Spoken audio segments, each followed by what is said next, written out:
लेकिन ये साला कर क्या रहा है यहाँ पे? বাড়ির ইএমআই না দিতে পারলে আমাদের সবাইকে বাড়ি থেকে বার করে দেবে। আর তুমি বলছো আমার টাকাটা চুরি হয়ে গেছে। আমি চাই না, যেখান থেকে পারো আমার টাকাটা ব্যবস্থা করে দাও। মালিক একটু সাইডে চলো তো। দাঁড়াও 2 মিনিট আসছি। কি হয়েছে বল। মালিক একটা উপায় তো আছে, কিন্তু তুমি করতে পারবে?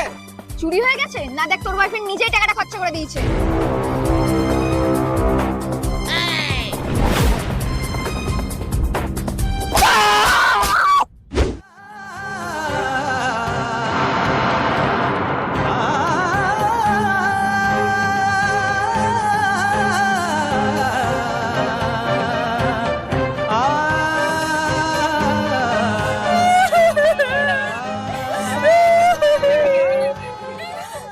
এই তো এই মালটাই চোর।